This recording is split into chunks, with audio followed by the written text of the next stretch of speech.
उधर शिक्षक दिवस के मौके पर मुख्यमंत्री योगी आदित्यनाथ श्री अयोध्या धाम में भारतात्मा अशोक जी सिंगल वेद पुरस्कार 2024 के वितरण के लिए आयोजित समारोह में सम्मिलित हुए।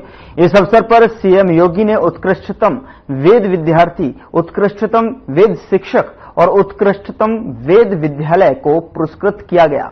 इस दौरान उन्होंने क्या कुछ कहा, आइए आपको सुनाते हैं। हम सब जानते हैं कि वेदो अखिलो विश्वमूलम का जो उद्घोष है, यह केवल एक उद्घोष नहीं है। अखिल विश्व के धर्म का कोई मूल है तो वह हमारा वेद है। और वेद के इस महत्व को किसी ने समझा था और किसी ने उसको अपने जीवन में अक्षरशः उतारने का कार्य किया था, तो सर्वे अशोक जी उसके एक प्रमुख मूर्तिमान नक्षत्र हम सबके सामने थे।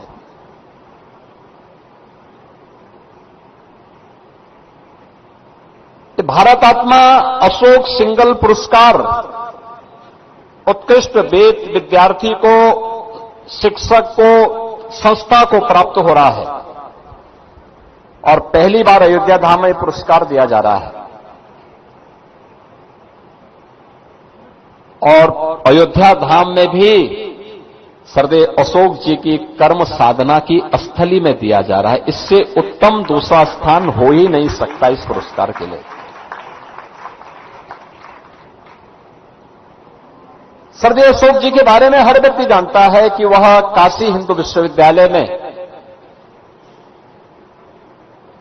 वहां से उन्होंने इंजीनियरिंग की डिग्री ली थी और जब ये डिग्री दुर्लभ होती थी तब ली थी, लेकिन जीवन उनका समर्पित था सनातन धर्म के लिए, क्योंकि उन्हें मालूम था कि दुनिया का एक ही धर्म है, वह है सनातन धर्म। सनातन धर्म सुरक्षित रहेगा और समृद्धि के पथ पर अग्रसर होगा तो विश्व मानवता के कल्याण का मार्ग प्रशस्त होगा। अगर सनातन धर्म खतरे में पड़ेगा तो विश्व मानवता का जीवन ही खतरे में पड़ जाएगा। और इसलिए उन्होंने अपना पूरा जीवन पूरी तरह सनातन धर्म के लिए समर्पित किया था और उसका माध्यम उन्होंने बनाया था राष्ट्रीय स्वयंसेवक संघ को।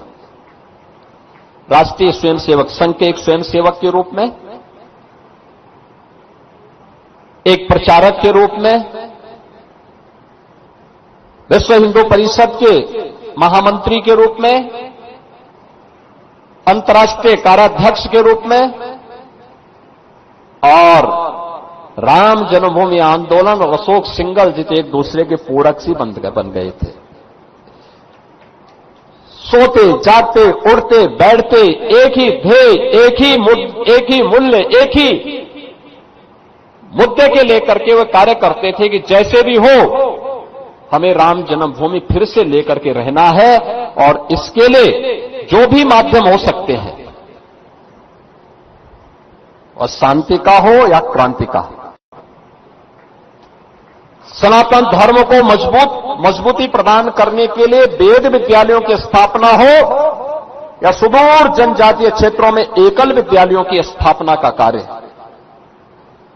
पूज्य संतों का सानिध्य लेकर के हर मत पंथ संप्रदाय से जुड़े हुए उत्तर से दक्षिण, पूरब से पश्चिम सभी पूज्य संतों को एक मंच पर लाने का कार्य हो या फिर अछूतोद्धार के लिए किए जाने वाले उनके स्तुल्य प्रयास, ये सर्वे अशोक जी जीवन पर्यंत करते रहे, जीवन पर्यंत करते रहे। मुझे याद है एक सामान्य कार्यकर्ता गोरक्षक श्री सुन्नर यादव की आजमगढ़ में गौ तस्करों ने हत्या कर दी थी। आंदोलन में स्थानीय स्तर का आंदोलन था, तो मैं भी गोरखपुर से पहुंचा था। मैं भौचक था कि मेरे पहुंचने के तुरंत बाद सरदेव अशोक जी भी इस आंदोलन में आ गए। अरे गो रक्षक की हत्या हुई है और ये कैसे हम स्वीकार कर सकते हैं। और वहां पर उस आंदोलन में स्वयं अशोक जी आए थे, उस गोरक्षक के घर गए थे और उसके परिवार को संबल भी दिया था और अपराधियों को फिर जेल के अंदर भेजने में उन्होंने उस समय आंदोलन को एक नई गति देने का काम भी किया था। हम लोग इस बात को पूरी दृढ़ता के साथ कह सकते हैं